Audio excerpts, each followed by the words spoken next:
is it that locals truly need? Or rather, what is it that these like marginalized, these poor locals actually need? They need good laws that will actually change the future of their lives.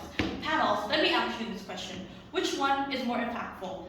Sembako or good laws promoting free education, free healthcare, and like actual good laws to like reduce taxation on the poor, right? We can see a very clear winner in this, in where policies will always trump like material benefits, right? Because these policies can impact years upon a person's life, while these material benefits will only last until they are finished, and like that's it, right? So we believe that we have like the net benefit in this. And like, why do we believe that this is exclusive to our side of the house? Why do we believe that good policies can only exist when we do not have charity campaigns? Simply because of panels.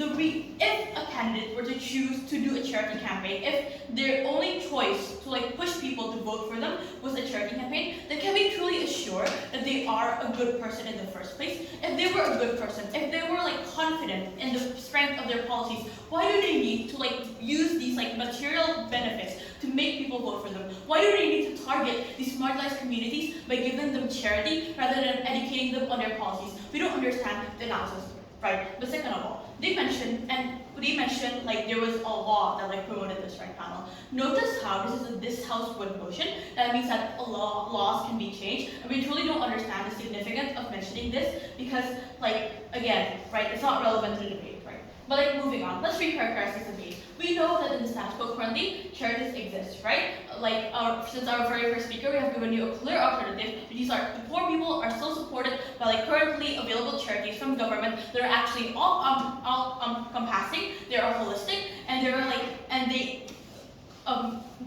they touch with every form of like people without like forcing them to do something that they might not want to do, right? But like second of all, notice panels how there are other form of campaigns, right? I'm not gonna like name drop anyone, but we can see from like the presidential election that like the candidates choose very different way in order to advertise themselves, and like not all of them were through like charities, right? So like for example, you can like have like council meetings, you can have town hall meetings, you can like use like social media, you can use TV, you can go on debates and stuff. There are so many ways in order to like promote yourself and what you believe in, right, panels? But like so like we believe that the debate here is more about, are charities really necessary in order to like fulfill like the purpose of democracy? Like are they necessary in order for our democracy to continue? And as for our burden as government is to justify whether their harms are severe enough to be bad or not. And we believe that it is justified, right? A few things I'm going to bring on my speech. First of all, they're like strategic and like fatal mistakes. Second of all, the clashes, AE deltas.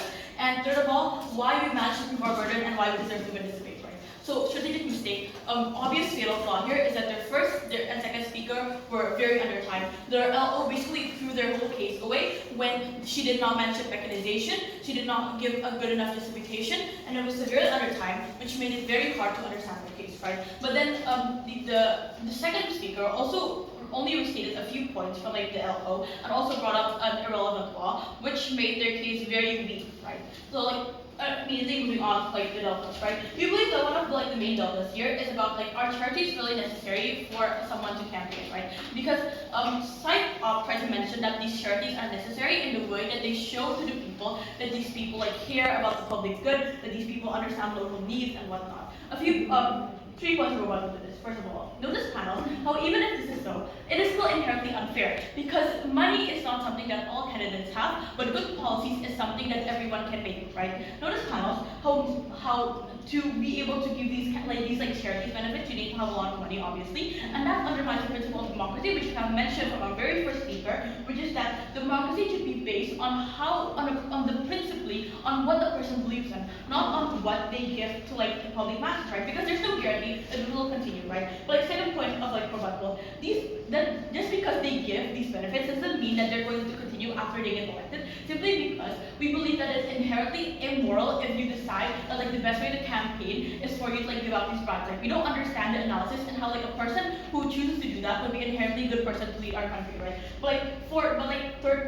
Third point of rebuttal, notice panels that there are again alternatives, they're like debates and like town hall meetings and stuff, and we have seen them work before, so like we don't see why charities are like so necessary in order to like do this, right? But like Second delta. We believe that the tight opposition tried to bring up about how this would like provide for the poor, right? About how this would like fulfill the needs of like these marginalized communities. Again, 3 points we will. First of all, again, as our second speaker have mentioned, it's not equal, it's not holistic, it's not all encompassing, simply because the goal of this isn't to fulfill the needs of the poor, but rather to encourage them to vote for them. So like there's no guarantee that this will be equal. There's no guarantee like everyone will get these benefits, and there's no guarantee that they will like continue after they get elected, right? But like second point of like rebuttal. This cannot grow the economy because there's simply material gains instead of like policies which can actually like increase jobs, increase education and whatnot, right?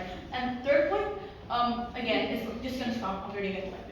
Right. So what is our burden in this topic? Our burden is to justify how bad a charity campaign is going to affect democracy to the point where it's justified to be bad. And we believe that we have proven that since our very first speaker. We have mentioned you how it harms the most vulnerable actors, how these uneducated people, which Indonesia in the status quo currently has a lot of, because like we are such a huge nation, a lot of people are uneducated and poor, and so they get like easily like influenced, right? We show you how it harms them, how it like pushes them like vote for policies that like don't actually support their best interests, right? And but like second of all, we like this harms the greater Indonesia in and of itself, because no matter like how good you are, no matter how good your policies are, how much you want to change the country, how much you love this country, you will always lose to the man who has more rupiahs than you. And we believe that is inherently unjustifiable because that is not the principle of democracy. Right? We believe in democracy, everyone has the right to rule, and that does not exist outside opposition, right? And even if they were to bring it up, it would be too late because their LO and like their DLO like failed to do that, right? But like third of all, we presented you with a clear like comparison about how even in the worst case, there are still charities, there are still like other forms of like help the poor can get, and like again, we push for like more engagement with like the people, right? Rather and even in our worst case scenario, there are alternatives. Meanwhile, in their best case scenario, democracy still doesn't happen fully. It is still unfair, and like yeah, our country is still stagnating because like there are like people are not voting based on their best interest, but rather on like material gains. And for all those reasons, because we've proven to be justified to you perfectly, and they made like fatal mistakes, and they were severely under time, and we don't really understand their case. For all those reasons, proud to propose. Thank you.